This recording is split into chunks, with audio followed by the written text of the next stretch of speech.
अध्याय प्रथम श्लोक संख्या 2। संजय उवाच दृष्ट्वा तु पाण्डवानीकं व्यूढं दुर्योधनस्तदा आचार्यम् उपसंगम्य राजा वचनमब्रवीत्। संजय उवाच, संजय ने कहा, दृष्ट्वा देखकर, तू लेकिन, पांडवानीकम पांडवों की सेना को, व्यूढ़म व्यू रचना को, दुर्योधन राजा दुर्योधन ने, तदा उस समय, आचार्यम शिक्षक गुरु के, उपसंगम्य पास जाकर, राजा वचनम शब्द अब्रवीत कहा। अनुवाद। संजय ने कहा, हे राजन, पांडुपुत्रों द्वारा सेना की व्यूह रचना देखकर राजा दुर्योधन अपने गुरु के पास गया और उसने ये शब्द कहे। सुनाई दे रहा है बराबर? अनुवाद। संजय ने कहा, हे राजन, पांडुपुत्रों द्वारा सेना की व्यूह रचना देखकर राजा दुर्योधन अपने गुरु के पास गया और उसने ये शब्द कहे। ओम अज्ञानतिमिरान्धस्य ज्ञानाञ्जनशलाकया चक्षुरुन्मीलितं येन तस्मै श्रीगुरुवे नमः। श्रीचैतन्यमनोभीष्टं स्थापितं येन भूतले स्वयं रूपकदा मह्यं ददाति स्वपदान्तिकं। वन्देऽहं श्रीगुरो श्रीयुतः पदकमलं श्रीगुरुं वैष्णवांश्च श्रीरूपं साग्रजातं सैगणललिता श्रीविशाखान्वितांश्च। हे कृष्ण करुणा सिंधु दीनबंधु जगत्पते गोपीश गोपिकाकांत राधाकांत नमोस्तुते। तप्त कांचन गौरांगी राधे वृंदावनेश्वरी वृषभानुसुते देवी प्रणमामि हरिप्रिये। वाञ्छाकल्पतरुभ्यश्च कृपा सिन्धुभ्येव च पतितानां पावनेभ्यो वैष्णवेभ्यो नमो नमः। श्री कृष्ण चैतन्य प्रभु नित्यानंद श्री अद्वैत गदाधर श्रीवासादि गौर भक्तवृंद। हरे कृष्णा कृष्णा कृष्णा हरे हरे, हरे राम राम राम हरे हरे। सभी भक्तों को प्रणाम। तो श्रीमद् भगवद गीता यथारूपम पुनः हमने वापस अध्ययन शुरू किया है, जिसमें सबसे पहला श्लोक हमने पिछली बार जब देखा तब धृतराष्ट्र संजय से पूछते हैं कि धर्म क्षेत्र कुरुक्षेत्र में, जहाँ में हमेशा धर्म की फसल उगती है, कुरुक्षेत्र ऐसी जगह में युद्ध करने की इच्छा से आए मेरे पुत्र और पांडवों ने क्या किया। तो युद्ध करने की इच्छा से आए तो युद्ध ही किया होगा, लेकिन उन्होंने ऐसा पूछा, उसके पूछने के पीछे ये कारण था कि उन्हें संदेह था कि पवित्र स्थल होने के कारण मेरे जो पुत्र हैं उनका विचार बदल नहीं जाए और ये संधि नहीं कर बैठे। इसलिए उन्होंने पूछा कि उन्होंने क्या किया, क्योंकि वो कोई भी कीमत में नहीं चाहते थे कि संधि हो या वो लड़े नहीं, और या फिर वो ऐसा नहीं बोल दे कि आप ये अपना राज्य ले लो। तो उनको डर था, क्योंकि बिल्कुल धर्म क्षेत्र था, ऐसी जगह थी जहाँ पे धर्म ही होता है और उनके बेटे अधर्मी थे। इसलिए उनको डर लगा कि अधर्मी, जैसे कभी कभी हम देखते हैं भगवान के धाम में जाने के बाद कोई व्यक्ति के हृदय के विचार बदल जाते हैं, तो उनको ये डर था कि कहीं पे यहाँ पे मेरे बच्चों के हृदय के विचार बदल जाएंगे और ये वापस धर्म के राह पे आएंगे और इनको पांडव को राज्य दे देंगे। इसलिए उन्होंने ये कहा। तो ये उनका प्रश्न था, जिसके जवाब में संजय कहते हैं, संजय उवाच, मतलब संजय ने कहा, दृष्ट्वा किसने देखा? दृष्ट्वा मतलब देख के। तो किसने देखा? दुर्योधन ने देखा। तू मतलब लेकिन का अर्थ क्या हुआ कि उनको देखते ही भय हो गया। देखते ही क्या हो गया? उनकी सबसे पहली उनका जो सबसे पहला रिएक्शन था वो क्या था? भय। जैसे मान लीजिए कि हम लोग जा रहे हैं बाजार, दुकान जा रहे हैं, तो हम जैसे ही कोई दूर देखते हैं कि 4 रास्ते में बहुत ज़बरदस्त ट्रैफिक जाम है, तो हमें लगता है कि हमारी गाड़ी को 15-20 मिनट लग जाएंगे, तो देखते ही हम लोग डर जाते हैं कि भाई इतना बड़ा ट्रैफिक जाम है। तो जैसे ही दृष्टवा, जैसे ही देखा, क्या देखा? पांडवानीकम, आनिकम मतलब सेना, किनकी सेना? पांडवों की सेना।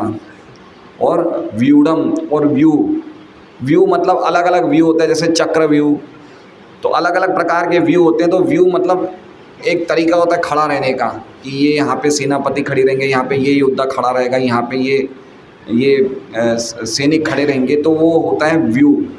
तो जब उन्होंने देखा पांडवों की सेना को और व्यू रचना को देखा, तो भयभीत हो गए। दृष्ट्वा तु पांडवानिकम व्यूढ़म दुर्योधनस तदा, उस समय जब उन्होंने देखा, तब क्या किया उन्होंने? आचार्यम उपसंगम्य, वो किनके पास गए? आचार्य। तो आचार्य मतलब अपने गुरु के पास गए, द्रोणाचार्य। यद्यपि उस समय सेनापति भीष्म थे, भीष्म जीवित थे, युद्ध शुरू होने वाला था और सबसे पहले सेनापति भीष्म थे, लेकिन फिर भी वो भीष्म के पास नहीं गए। किन के पास गए? दुर्योधन के पास गए। क्यों गए वो हमें बाद में पता चलेगा। आचार्यम उपसंगम्य, आचार्य के पास वो गए और जाने के बाद उन्होंने क्या किया? राजा वचनम अब्रवीत, राजा। तो राजा किसके लिए है ये शब्द? कि दुर्योधन के लिए राजा है। लेकिन राजा थे कौन? कौन थे राजा? धृतराष्ट्र थे। उस समय वर्तमान राजा कौन थे? धृतराष्ट्र थे। तो दुर्योधन को राजा क्यों कहा गया है? क्योंकि दुर्योधन राजनीति में और कूटनीति में बड़े कुशल थे, बड़े होशियार थे, इसलिए उन्हें राजा की भूमि, राजा से संबोधित किया गया, राजा के नाम से। यद्यपि वो राजा नहीं थे, लेकिन फिर भी राजा के नाम से उन्हें संबोधित किया है। मोबाइल ज़रा साइलेंट कर दीजिए।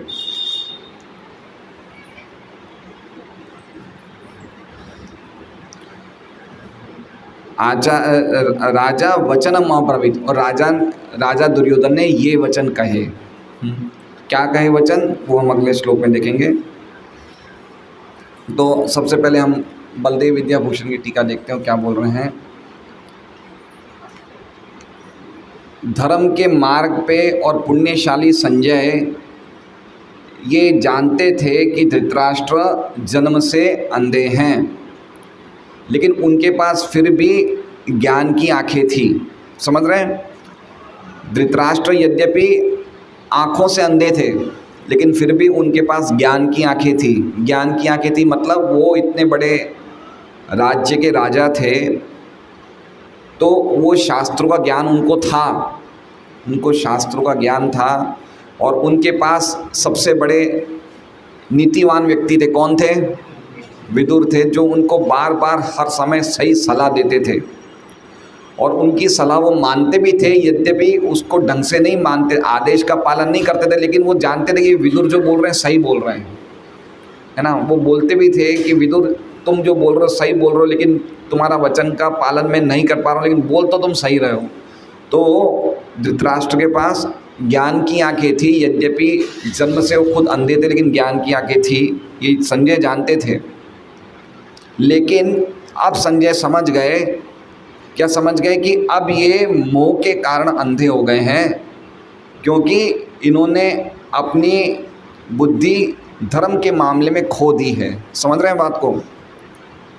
संजय ये जानते थे कि ये आँख से अंधे हैं, लेकिन ज्ञान से अंधे नहीं हैं। लेकिन धृतराष्ट्र का पहला श्लोक सुन के, कौन सा पहला श्लोक? धर्म क्षेत्र कुरुक्षेत्र, वो जब सुना संजय ने, तब संजय समझ गए कि अब ये मोह के कारण अंधे हो चुके हैं, क्योंकि ये धर्म का विवेक भूल गए हैं। समझ रहे हैं? ऐसा धृतराष्ट्र क्या बोले जिससे कि संजय ऐसा समझ गए? माम का पांडवाश्चैव। देखिए कितने होशियार हैं वो ज़माने के लोग, पर्टिकुलरली ये संजय कितना होशियार है। वो समझ गया कि राजा के स्टेटमेंट से, धृतराष्ट्र के स्टेटमेंट से लग गया है कि ये अपने पुत्रों की आसक्ति के मोह के कारण विवेक खो बैठे हैं, धर्म के मार्ग पे चलना ये खो दिया है। क्योंकि उन्होंने कौन सा स्टेटमेंट बोला था, मामकः पांडवाश्चैव। इसलिए व्यक्ति को बहुत सोच समझ के बोलना चाहिए, और व्यक्ति के हृदय में जो कुछ चल रहा होता है वो कभी ना कभी उसके मुंह से निकल ही जाता है। उसके हृदय की भावनाएं छुपती नहीं हैं, वो निकल ही जाती हैं। तो राजा होने के कारण राजा का कर्तव्य है प्रजा का पालन करना।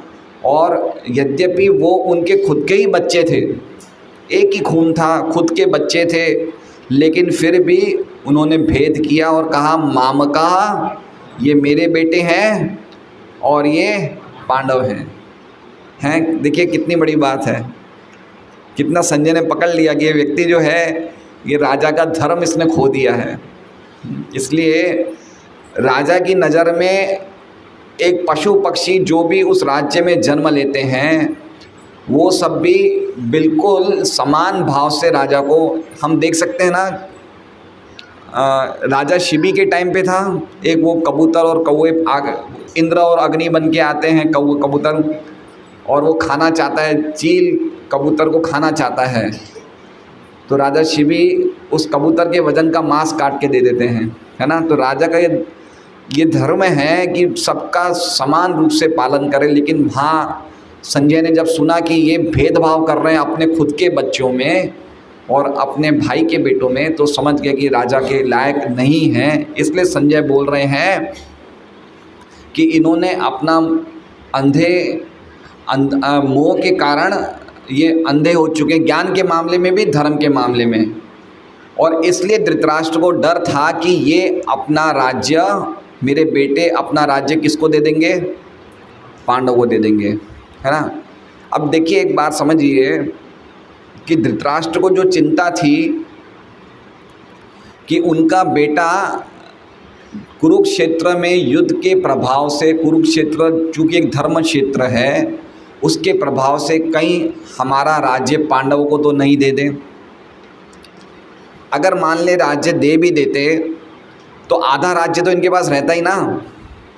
अगर मान लीजिए सेटलमेंट होता भी तो ऐसे ही होता कि भाई आधा आप ले लो, आधा हम ले लें, ठीक है। तो उसमें डर की तो बात कोई थी ही नहीं।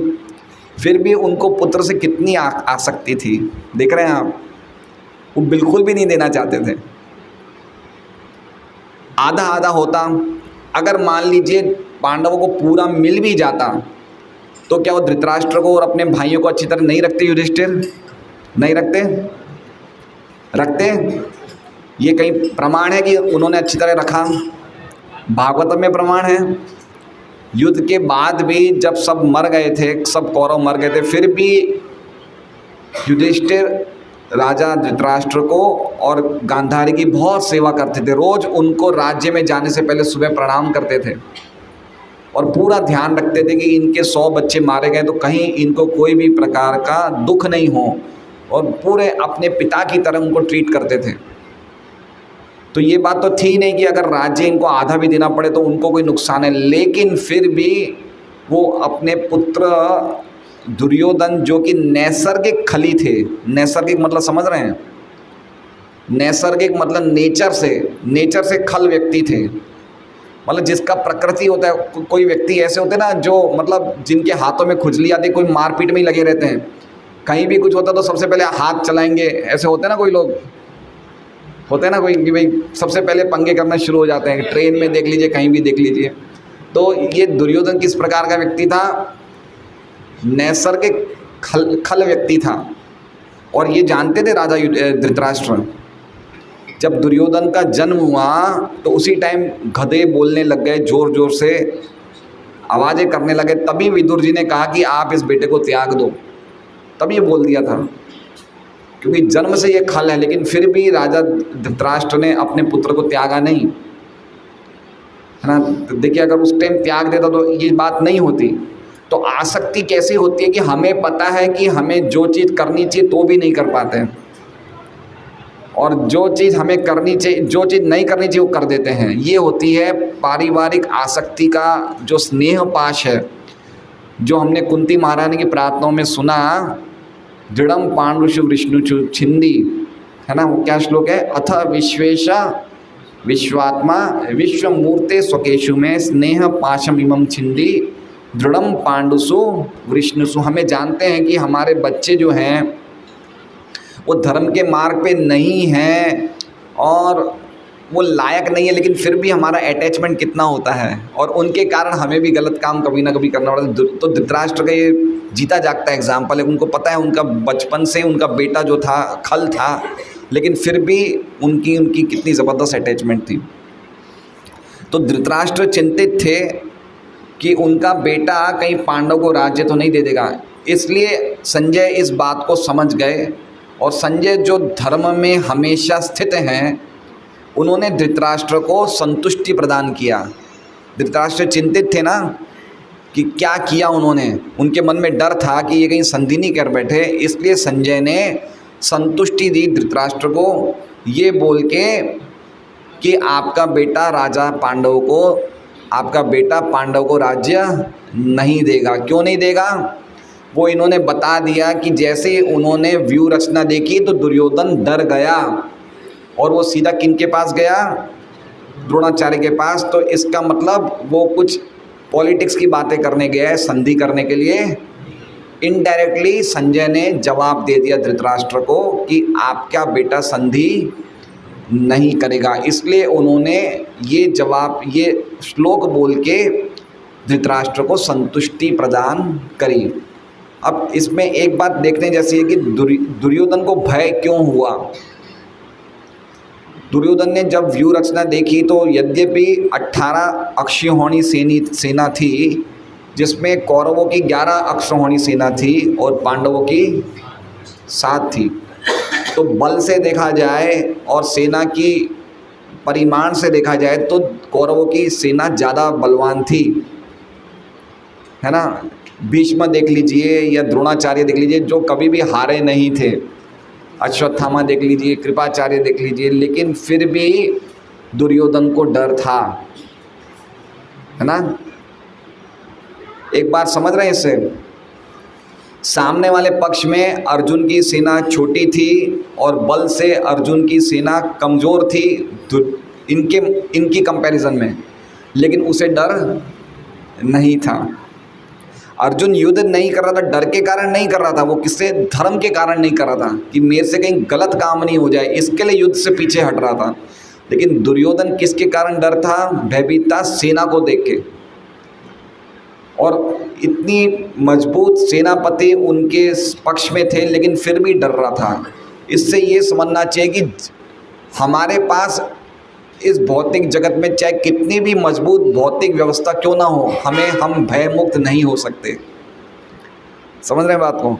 हमारे पास अच्छे से अच्छी आर्थिक फैसिलिटी, आर्थिक सुविधा, सामाजिक सुविधा, पारिवारिक सुविधा, शैक्षिक सुविधा, हर प्रकार की सुविधा क्यों ना हो, लेकिन फिर भी हम भय मुक्त नहीं हो सकते, है ना।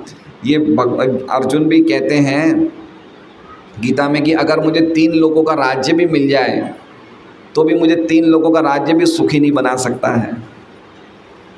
हमें अगर अभयता को प्राप्त करना है तो हमें क्या करना चाहिए? भजऊ रे मना श्री नंदन अभय चरणारविंद। हरे कृष्णा कृष्णा कृष्णा हरे हरे, हरे राम राम। ये महामंत्र का हृदय से जप करना चाहिए। आज हम लोग बुक डिस्ट्रीब्यूशन कर रहे थे, बुक डिस्ट्रीब्यूशन के बाद प्रसाद थोड़ा लेट आया, तो हम लोग कुछ भक्त लोग बैठे थे तो आपस में चर्चा कर रहे थे। तो बहुत से भक्तों की जप 16 माला सुबह 10-11 बजे तक भी पूरी नहीं हुई। तो ये बहुत बड़ी विडंबना है कि हम लोग सुबह 3:30-4 बजे उठ जाते हैं तो भी हम 16 माला 7:30 बजे, पर्टिकुलरली जेंट्स लोग जो 7, 7:30, पौने 8 तक 16 माला नहीं कर पाते, तो उनकी माला तो अच्छी क्वालिटी की नहीं हो रही है। तो हमें अभयता कैसे आएगी? कृष्ण कथा कृष्ण नाम का अगर हम ढंग से ब्रह्म मुहूर्त में अच्छी क्वालिटी में जप नहीं करेंगे तो अगर हम तो हमारे हृदय का कल्मश साफ नहीं होगा। बहुत साल पहले 2006-7 की बात है, तो मैं जब नया नया आया था भक्ति में, तो मुझे माला करने में अच्छा नहीं लगता था। तो उस टाइम तो हम लोग भक्तों की संख्या भी, हमारे गुरु भाइयों की संख्या भी बड़ी कम हुआ करती थी। तो मैंने सीधा महाराज को मेल डाल दिया कि महाराज मेरा मन नहीं लगता माला में, क्या किया जाए। तो महाराज ने एक ही जवाब दिया कि हो सके तो 16 माला एक ही सीटिंग में पूरी कर दो। क्या कहा उन्होंने? एक ही सीटिंग में पूरी कर दो तो आपका मन लगेगा। तो मैंने देखा आज हमारे प्राय जितने भी भक्त हैं रात को 11 बजे सो रहे हैं, 11:30 बजे सो रहे हैं, उस कारण से सुबह लेट उठ रहे हैं, और इसलिए जल्दी भी उठते हैं तो काफ़ी टाइम दूसरे कामों में निकल जाता है। तो 16 माला 7:30-8 बजे तक 7 माला 8 माला होती है, तो माला पूरी नहीं हो पाती है। तो जब तक हम भगवान के नामों को गंभीरता से नहीं लेंगे तो हम अभयता की स्थिति को प्राप्त नहीं हो सकते हैं। भय रहेगा, हमें डर लगेगा कि अगर हमारी ये कुछ भौतिक सुविधा कुछ कमज़ोर हो जाए, कुछ पैसा कम हो जाए, कुछ पारिवारिक कम हो जाए, तो हमारा क्या होगा, है ना। एक सिक्योरिटी का लॉस होने से हमें बड़ा डर लगता है, हमारा क्या होगा। तो ये जो डर की भावना है ये हट जानी चाहिए। अभयम सत्व संशुद्धिर, अभयता की भावना आनी चाहिए। तो अभयता की भावना कब आएगी? जब हम कृष्ण नाम में हमारा दृढ़ विश्वास हो गई, कृष्ण नाम साक्षात भगवान से अभिन्न है, और इसका जप जो है बड़ी गंभीरता से करना चाहिए, एक एक शब्द को ध्यान से सुनना चाहिए। हरे कृष्णा कृष्णा कृष्णा हरे हरे, हरे राम राम राम हरे। तो कल जो भागवतम की क्लास होगी वो इसी पे होगी, कृष्ण नाम पे। कल का श्लोक भी इसी प्रकार का ही है। तो मैंने देखा कि हमारे जितने भी भक्त हैं प्राय उनकी माला सुबह 7:30 बजे तक नहीं होती है। तो उसके बाद तो माला ढंग से हो ही नहीं सकती है। कम से कम हम जिस अवस्था में, उस अवस्था के भक्तों को ले कह रहा हूँ, जो शुद्ध भक्त हैं वो तो 24 घंटे में माला करते हैं, उनकी एक ही क्वालिटी है। लेकिन हम लोग तो समय के झोंकों के साथ झपकियाँ लेते हैं, हमारी तो एक क्वालिटी नहीं है। हमें तो घी में पूड़ियाँ बने तो उसका भी स्वाद आता है, और नींद में झपकी का भी स्वाद आता है ना। तो हम तो प्राकृत भक्त हैं। प्राकृत मतलब प्रकृति के 3 गुणों से प्रभावित हैं हम तो एटलीस्ट हमें कम से कम प्रकृति के सुबह सुबह जो ब्रह्म मुहूर्त का समय है उसका पूरा लाभ लेना चाहिए। सुबह 3 बज के 3:30 बज के उठ के भी अगर हमारी 7:30 बजे तक माला नहीं होती है तो हमें देखना चाहिए कि कहीं ना कहीं हम टाइम ज़्यादा लगा रहे हैं या कुछ ऐसे कार्य कर रहे हैं जिसके लिए हम माला को इम्पोर्टेंस नहीं दे पा रहे हैं। इसलिए हम चाहे भक्ति भी कर लेंगे लेकिन भय मुक्त नहीं हो पाएंगे। तो हम देख रहे हैं यहाँ पे कि दुर्योधन भयभीत हो गए थे, उनकी पांडवों की इतनी उन्होंने एक बात इसलिए भी वो डरे। क्यों डरे? क्योंकि उन्होंने देखा कि 12 साल तो पांडव वनवास में रहे और 1 साल अज्ञातवास में रहे, और अभी कुछ समय पहले तो भगवान शांति दूत बन के आए थे और उन्होंने कितने गांव मांगे थे? बोले खाली 5 गांव लेने वाले तैयार पांडवों ने इतने छोटे समय में इतनी ज़बरदस्त व्यू रचना कैसे कर दी? आप समझ रहे हैं बात को? हम मान लीजिए कि हम लोग इतने सालों से बुक डिस्ट्रीब्यूशन कर रहे हैं और कोई एक बिल्कुल नई भक्तों की टीम आए और वो एक ही बुक डिस्ट्रीब्यूशन में 1 लाख का डिस्ट्रीब्यूशन करते, तो हमें भी आश्चर्य, हम तो इतने सालों से कर रहे हैं, हम 25 ये इन्होंने एक झटके में इतनी कैसे कर दी। तो उनको ये बड़ा आश्चर्य हुआ कि इतना उनको टाइम कैसे मिला इतनी अच्छी व्यू रचना करने का, कैसे उन्हें टाइम मिला और कितना अच्छी तरह उन्होंने व्यू रचना करी है। वो देख के भयभीत हो गए दुर्योधन। इसलिए वो देख के वो समझ गए कि ये कोई सामान्य बात नहीं है, इसलिए उसकी चर्चा करने के लिए किसके पास गए? द्रोणाचार्य के पास। यद्यपि द्रोणाचार्य आचार्य सेनापति, मेन सेनापति वो नहीं थे, लेकिन फिर भी उनके पास गए कि आगे क्या क्या करना है। वो हम तीसरे श्लोक में देखेंगे कि क्यों गए द्रोणाचार्य के पास। अब इसमें लिखा है आगे, विश्वनाथ बलदेव विद्याभूषण कहते हैं कि दुर्योधन राजनीति में बड़े कुशल थे, इसलिए उन्हें राजा कहा गया है। समझ गए? राजा मतलब क्यों कहा है इन्हें? यद्यपि राजा धृतराष्ट्र थे, लेकिन उनको राजनीति में बड़े एक्सपर्ट थे दुर्योधन, इसलिए उन्हें राजा शब्द से संबोधित करा गया है। और जब उन्होंने सेनाओं का व्यू रचना देखी पांडवों की, तो वो व्यक्तिगत रूप से द्रोणाचार्य के पास गए और द्रोणाचार्य ने उन्हें कुछ शब्द कहे थे, निर्देश दिए थे धनुर्वेद से, और इसलिए कुछ शब्द उन्होंने कहे जिसको कहा है वचनम। वचनम मतलब कुछ शब्द उन्होंने किसको कहे? दुर्योधन ने कुछ शब्द वचन द्रोणाचार्य को कहे। क्या देख के? पांडवों की व्यू रचना को देख के कुछ शब्द द्रोणाचार्य को कहे। उन्होंने कुछ शब्द कहे ध्यान से इकट्ठे करके, जिनका बहुत गहरा अर्थ था। उनको अंदर हृदय में बहुत भय लगा जब उन्होंने पांडवों की सेना को देखा, और वो समझ गए कि पांडवों की सेना का बल बहुत ही अद्भुत है, और इसलिए वो स्वयं द्रोणाचार्य से मिलने के लिए गए। लेकिन उन्होंने इस प्रकार अपने भय को छुपाया। किस बहाने छुपाया? द्रोणाचार्य को मिलने के लिए गए, इस बहाने से उन्होंने भय को, समझ गए बात को? देखिए, जैसे मान लीजिए कि हम दोनों आमने सामने बैठे हैं, तो अगर मेरे चेहरे पे कुछ भय होगा तो आप लोग समझ जाओगे कि ये व्यक्ति भयभीत है। तो जैसे सेनाएं आमने सामने थी, तो दुर्योधन का चेहरा जैसे भयभीत हुआ, तो सामने वाले पक्ष की सेना समझ नहीं जाए कि भयभीत हुए, इसलिए भय को छुपाने के लिए किसके पास गए? समझे? जैसे मैं भयभीत हूँ और आप मुझे देख रहे हैं कि मुझे डर लग रहा है, तो मैं जानबूझ के कोई दूसरी बात करने लगूंगा जिससे कि मेरा डर छुप जाए, लोग समझे नहीं कि मैं डर में हूँ। तो उसी प्रकार से दुर्योधन ने अपने भय को छुपाने का प्रयास किया। कैसे प्रयास किया? द्रोणाचार्य के पास जाके कुछ बातें करके, कि जिससे लोगों को लगे नहीं कि मैं भयभीत हूँ। इस प्रकार से बताया गया कि दुर्योधन कितने ज़्यादा राजनीति में होशियार थे, इसलिए उन्हें राजा कहा गया है। देखा आपने? वो बड़े कुशल थे, उनको पता है कि किस समय कैसी बातें, कैसी टैक्टिक्स यूज़ करना चाहिए। इसलिए अभी दुर्योधन के पास जा रहे हैं, कुछ समय के बाद भीष्म के पास जाएंगे बताने के लिए, कि भीष्म को कहीं ऐसा नहीं लगे कि मैं द्रोणाचार्य को इम्पोर्टेंस ज़्यादा दे रहा हूँ, तो फिर बाद में भीष्म से भी मिलेंगे। तो ये बता रहा है कि वो बड़े कुशल थे, इसलिए उन्हें राजा कहा गया है। प्रभुपाद जी का तात्पर्य पढ़ते हैं। तात्पर्य: धृतराष्ट्र जन्म से अंधे थे।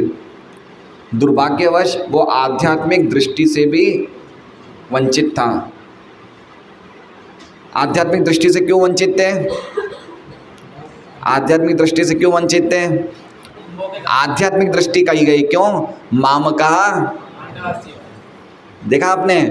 भक्ति में या आध्यात्म में व्यक्ति का जो संबंध होता है वो भगवान से और जीवात्माओं का भगवान के अंश होने के नाते होता है, शरीर के नाते नहीं होता है।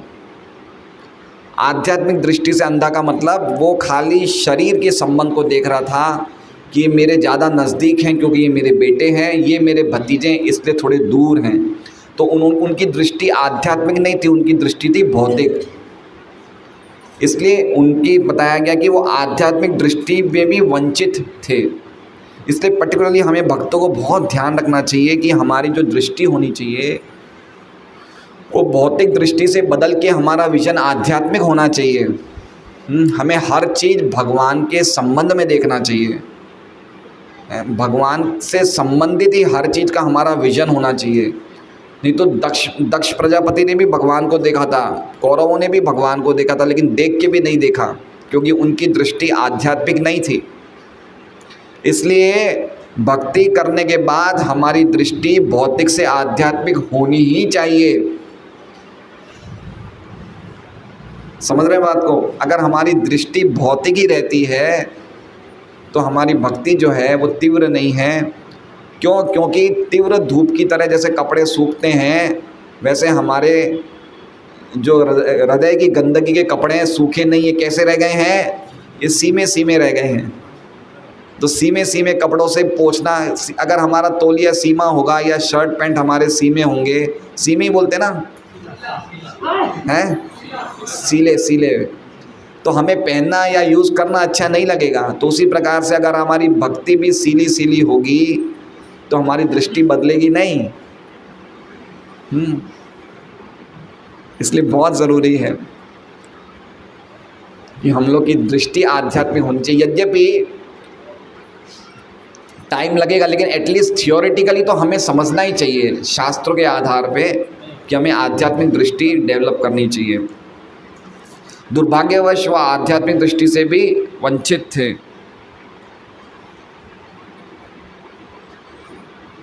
वो ये भी जानता था कि उसी के समान उसके पुत्र भी धर्म के मामले में अंधे हैं, और उसे विश्वास था कि वे पांडवों के साथ कभी भी समझौता नहीं कर पाएंगे, क्योंकि पांचों पांडव जन्म से ही पवित्र थे। फिर भी उसे तीर्थ स्थान के प्रभाव के विषय में संदेह था। उनको डर था ना कि तीर्थ स्थान में है, उनको नहीं पता कि तीर्थ उनके बेटे इतने ज़्यादा खल हैं कि तीर्थ स्थान का भी प्रभाव नहीं पड़ेगा। इसलिए संजय कह रहा है आप चिंता मत करो, आपके बेटे नंबर 1 इडियट है, वो कभी कभी भी तीर्थ स्थान का प्रभाव आपके बेटों पे पड़ने वाला नहीं है।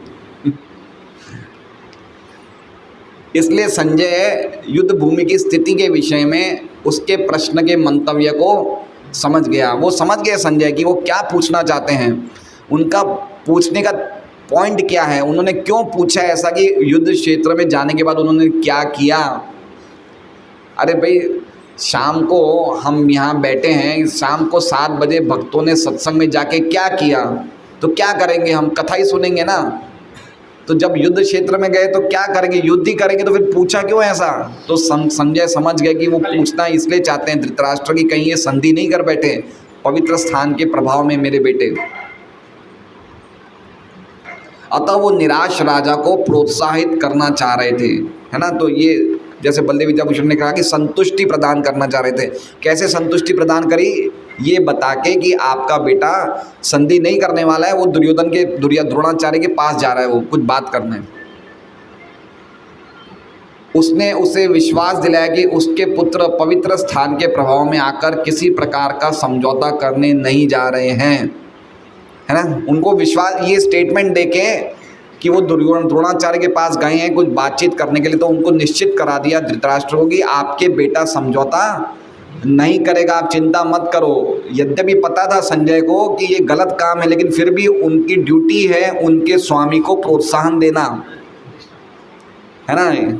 वो जानते थे कि धृतराष्ट्र अधर्म के मार्ग में, लेकिन चूंकि वो एक सेवक की ड्यूटी अदा कर रहे थे तो अपने स्वामी को प्रोत्साहित कर रहे थे। देखिए, गांधारी भी जानती थी कि उनके पति अधर्म के मार्ग पे है, लेकिन उन्होंने पट्टी बांधी नहीं बांधी। क्यों? क्योंकि उनका धर्म था पति की सेवा करना, है ना। दुनिया की जो सर्वश्रेष्ठ तपस्वी नारियों में से एक गांधारी भी है, आप समझे। गांधारी का पियर कहाँ है बताया आपको? गांधारी किनके बेटी है? गांधारी का पियर कहाँ है? कानपुर है या जयपुर है? हैं? अफ़गानिस्तान। अफ़गानिस्तान में अभी भी एक शहर है कंधार। तो पहले ये गांधार नहीं था, कंधार था। पहले गांधार था, अब ये कंधार हो गया। तो अफ़गानिस्तान की बेटी है गांधारी। और इतनी तपस्वी है, इतनी सुंदर थी, लेकिन उन्होंने देखा मेरे पति की आंखें नहीं हैं, इसलिए उन्होंने तपस्या स्वेच्छा से स्वीकार करी, ये बताने के लिए कि मनुष्य जीवन तपस्या के लिए मिला है। समझ रहे हैं बात को? एक पति की आंखें नहीं हैं, आप समझ सकते हैं क्या तपस्या थी। आंखें होते हुए भी पट्टी बांधना कोई आसान बात है? धृतराष्ट्र की तो चलो थी ही नहीं, लेकिन आंखें होते हुए भी पट्टी बांधना और ऐसे व्यक्ति से विवाह करना जिसकी आंखें नहीं हैं, है ना। कितनी बड़ी शिक्षा है कि पहले के ज़माने में बेटियां वहीं ब्याह करती थी जहाँ माँ बाप नक्की कर लेते थे, है ना। क्योंकि उन्हें पता था मेरा भाग्य यही है, मेरे माँ बाप ने पसंद किया है, तो मेरा भाग्य यही कि धृतराष्ट्र मेरे पति हैं। तो अपने पति का साथ देने के लिए उन्होंने पूरे जीवन भर आँख नहीं खोली। इसे कहते हैं तपस्या। तपस्विनी। तो ये जो भारत देश मिला है, हमें मनुष्य जीवन मिला है, तपो दिव्यम, कि तपस्या करने के लिए ही मिला है ये, और कोई दूसरा इसका उद्देश्य नहीं है। तपो दिव्यम पुत्र का ये न सत्वम। तो गांधारी, क्या पॉइंट हम चर्चा कर रहे थे, मैं भूल गया।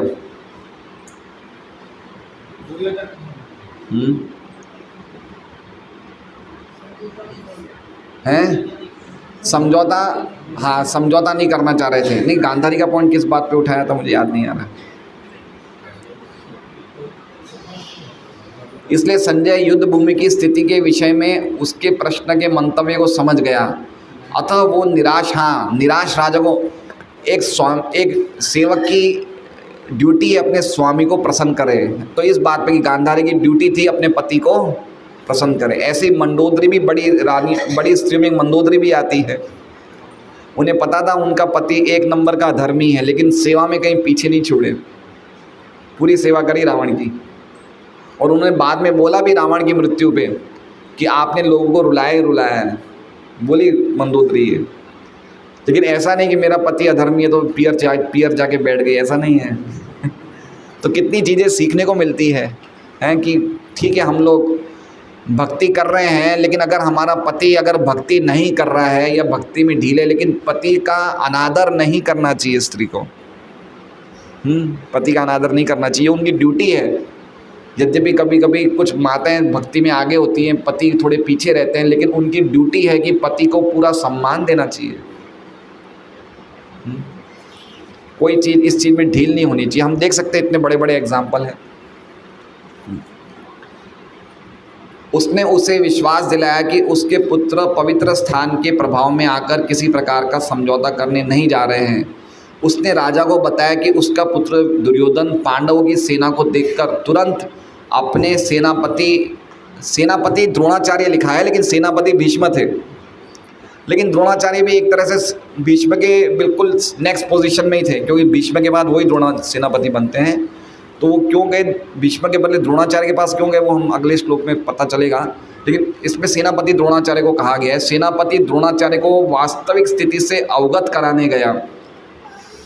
यद्यपि दुर्योधन को राजा कहकर संबोधित किया गया है, तो भी स्थिति की गंभीरता के कारण उसे सेनापति के पास जाना पड़ा। अतएव दुर्योधन राजनीतिज्ञ बनने के लिए सर्वथा उपयुक्त था, इसलिए उसे राजा बताया गया है। किंतु जब उसने पांडवों की व्यूह रचना देखी तो उसका ये कूटनीतिक व्यवहार उसके भय को छिपा, देखिए कूटनीति है, डिप्लोमेसी है, वो अपने डर को छुपा रहा था द्रोणाचार्य से मिलने के लिए, लेकिन उसके इस डर को वो छुपा नहीं पाया। वो समझ गए लोग कि सामने डर गए सेना को देख के। तो इस प्रकार ये श्लोक संजय उच्चारण करते। तो बहुत ही सुंदर श्लोक है। देखिए हम ऐसे समझते हैं अर्थ के साथ, तो हमें कितनी चीज़ें पता चलती है श्लोक में। खुद रीडिंग करते हैं उसमें भी पता चलता है, और रीडिंग करनी ही चाहिए। लेकिन सत्संग में जब हम श्लोक सुनते हैं तो श्लोक का अर्थ और हम गहराई तक पहुंच पाते हैं। तो पॉइंट यही था। सबसे पहला प्रश्न ये है कि संजय ने दुर्योधन को राजा क्यों बोला? कौन हाथ खड़ा बताएंगे? एक सेकंड, सब मत बताइए। मामा जी आप बता पाएंगे? संजय ने दुर्योधन को राजा क्यों बोला? पूर्णानंद प्रभु, राजनीति में कुशल थे वो, है ना। और राजनीति में कुशल थे और वो अपने डर को छुपाने के लिए द्रोणाचार्य के पास गए, इसलिए उनको संजय ने दुर्योधन को राजा बोला। दूसरा प्रश्न मेरा ये है कि संजय ने धृतराष्ट्र को किस प्रकार प्रोत्साहन दिया? अनूप जी बताएंगे, संजय ने धृतराष्ट्र को किस प्रकार प्रोत्साहन दिया? आपके पुत्रों की जीत होगी, ऐसा नहीं। हाँ, कॉम्प्रोमाइज़ नहीं करेंगे, वो संधि नहीं करने वाले हैं, ये बोल के कि वो गए हैं दुर्योधन के द्रोणाचार्य के पास, वो संधि नहीं करने वाले, इस प्रकार उन्होंने प्रोत्साहित किया।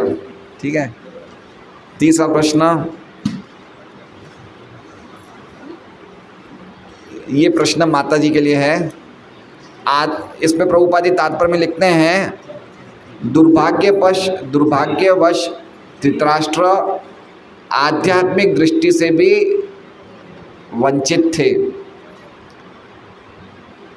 तो निराधारा माता जी आप बताएंगे इसका क्या अर्थ है? तात्पर्य में प्रभुपाद जी लिखते हैं कि दुर्भाग्यवश धृतराष्ट्र आध्यात्मिक दृष्टि से भी वंचित था। खाली माता जी जो जिनसे मैं पूछूं वही जवाब देंगे। दीपिका माता जी आप बताएंगे अपने बेटों में और पांडवों में उन्होंने भेदभाव किया। अपने बेटों को अपना समझता था, पांडवों को पराया समझता था, इसलिए कहा गया कि आध्यात्मिक दृष्टि से वंचित थे।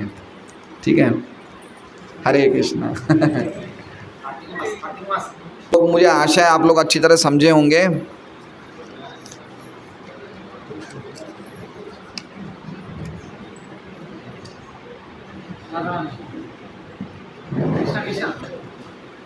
तो आज से हम लोग कार्तिक मास शुरू हुआ है।